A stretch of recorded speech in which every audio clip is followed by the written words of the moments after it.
Warpugs. So, we have a request that came in from Small Magno. Now, he basically wanted me to check out something from the Fat Electrician. That's always welcome here.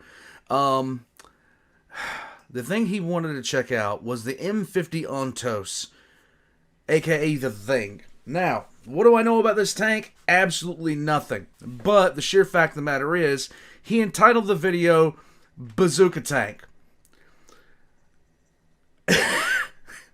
Okay. The concept of Bazooka Tank, and I already got a feeling of what I'm going to see just based off the thumbnail. I mean, the thumbnail looks absolutely insane. But the concept of a Bazooka Tank is kind of worrying, but at the same time, absolutely hilarious. So, we're going to check this out. Like and subscribe if you guys haven't already. Definitely check out the Fat Electrician. He is an awesome dude. I had a chance to speak with him over Instagram. We're going to check this out. I don't know. Guys, this is going to be ridiculous. Let's just jump into it. Let's go. I really thought that the Mark 19 was the most Marine Corps thing to ever be invented, but I was wrong because it's absolutely this. Today we're talking about the M50 Ontos, aka the Thing.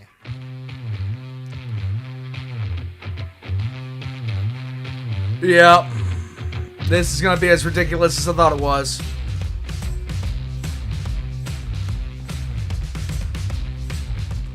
Okay, real quick, this video is brought to you by Zydax Custom Gaming PCs. They're built right here in America with American tech support. They have a lifetime warranty, and they will do all kinds of crazy custom stuff if that's what you want. Here's... Oh my god, I need to...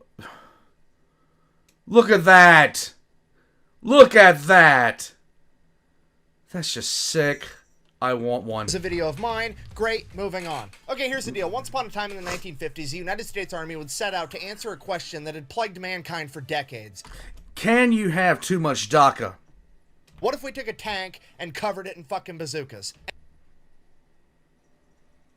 It's pretty much the same thing. I see no difference. And to aid them in this enormous feat of engineering fuckery, they would turn to the one demographic of people on the planet. They could do this insanely childish and dangerous idea justice. The farmers, by way of Alice Chalmer, a tractor manufacturing company. Nice. Okay, if you're not picking up what I'm putting down, I'm trying to tell you that the grunts and the farmers are going to come together and work on a grunts and crafts project. All right? It's absolutely going to get done. It's not going to be fucking safe, but it's going to get done, and it's going to work. So they took the M56 light tank, ripped the turret off, threw that shit away, and then proceeded to weld on top 6 M40 106mm recoilless rifles.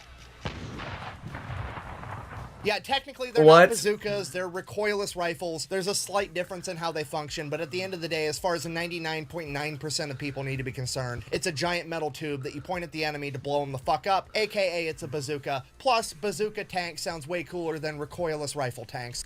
It really does. I have to agree with that statement. So that's what we're going with. Let's do it. I think we can all agree that welding 6 of these on top of a single vehicle is mildly ridiculous in the best way possible. However, it only gets worse from here. Because Yay! why don't you go ahead and ask me how they aim this monstrosity? I mean, look at it. It's got 6 different barrels. None of them are anywhere near each other. Clearly, it's going to be a nightmare, if not impossible, to aim this thing accurately, right? You don't need to. The farmers and the grunts got together and said, we'll just use a spotting rifle. They then proceeded to mount a 50 caliber rifle on top of every single bazooka barrel, and then they would just fire 50 caliber tracer rounds until they started hitting their desired target. Then they would fire the bazooka. They're literally aiming a giant gun with a slightly smaller giant gun. I don't even know how to begin to write a punchline for that, so I'm just going to go ahead and... I mean, could you imagine how confusing this would be to the enemy? Imagine you're some anonymous bad guy held up in a house or in a building somewhere, and this fucking monstrosity pulls around as your butthole puckers, and you realize that this is probably going to be the longest, shortest day of your life. Yes. And your new pronouns are about to be here and over there. And then this thing aims at you, fires, and it blows a nice little hole in the wall next to you as you're like, I mean, it's not good, but it's not nearly as bad as I thought it was going to be. So the farmers finished up the prototypes and took it out to Aberdeen Proving Ground with the Army and the Marine Corps, at which point they promptly said, fire all 6 at once, we want to see what'll happen. And because of course they did. Because of course they did. Let's rock. Sheer amount of backblast from that knocked bricks out of the wall of the bomb shelter they were in and shattered all the windows of the vehicles they used to get out there. And nice. It was at that point that the Army said they were no longer interested in having this vehicle due to the sheer amount of backblast, and they really did not like the fact that somebody had to get outside of the vehicle to individually reload each recoilless rifle after they had been fired. Yeah, but at the same time, it doesn't fucking matter.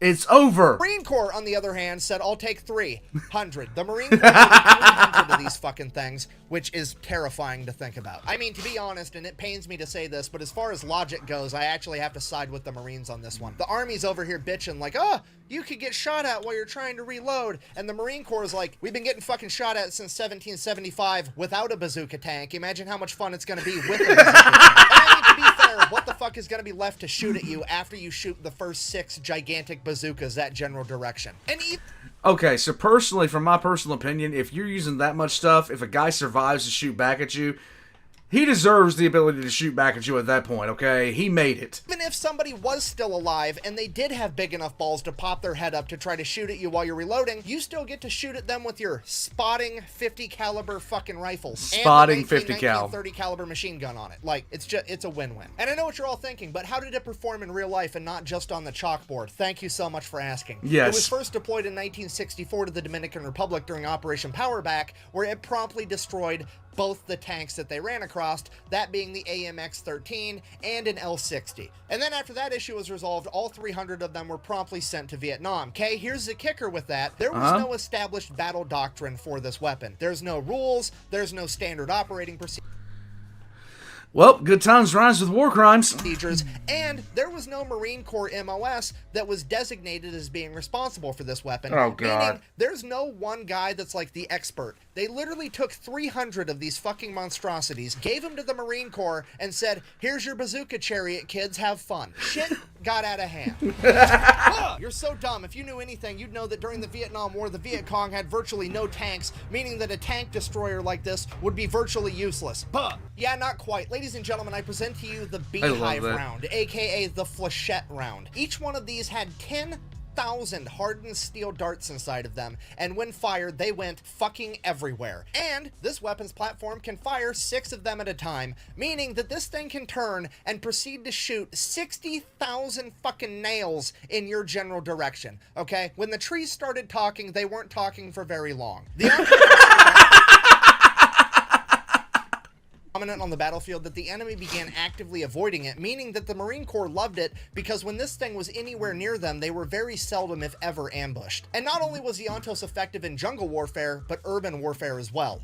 Well, look, the thing about it is, if you fire off that thing one time in the middle of the jungle, it's not a jungle anymore, it's a parking lot. During the Tet Offensive at the Battle of Hue, which is one of the only examples of heavy urban combat to happen during the Vietnam War, the Ontos would prove absolutely dominant. Not only was it highly effective against fortified enemy positions, but it was extremely effective at convincing enemies to evacuate buildings. You see, at this point in time, the enemy was already intimately acquainted with the Ontos and knew how it operated, so all the Marines had to do to get an entire building to clear out was shoot the 50 caliber spotting rifle through the window a couple times, and all of the enemies would, and I quote, scurry out of the building like rats when you turn the lights on, because they knew what was going to come next after that 50 caliber round. Unfortunately, the original 300 M50 Ontoses would be the only ones ever created, and after the Vietnam War, the remaining ones would all be turned over to the US Army, where they would be decommissioned, stripped down, and sold off to construction companies as tracked vehicles. Luckily, however, some of them did make their way into museums where their legacy is still preserved today. In conclusion, in the 1950s, a bunch of farmers and the United States Marine Corps came together to work on a grunts and crafts project. And what they created was so childish, so ridiculous, and so devastatingly effective that it could only be characterized as the thing. Thank you for watching. Best way to support the channel is to buy some merch at FatElectrician.com. Do that. Bang. Out. I wonder if I can fit a bazooka tank in here. Do it. Okay. Look. You had me at bazooka tank, okay? You didn't even need to go any further past that. This is what happens when you give a whole bunch of people who have nothing better to do than just think about weird shit, and you give them money and a project to work on. I can say nothing else. The simple problems require simple solutions, and the Ontos is a very, very simple solution to, well, a lot of problems. It's kind of like a wrench, you know? What are we going to do with the wrench? Shit. Sorry about that, guys. Not feeling too well this past couple of days, so every once in a while I start coughing and dying and coughing and feeling like my lungs are going to explode, but that's neither here nor there. Guys, there is nothing in this world more dangerous than a basic enlisted. Ever. Ever. And I'm pretty sure they got this idea from a couple of privates that were sitting around drinking one Friday night. It's the age-old question, what do you do if you fit X to X? And they did it.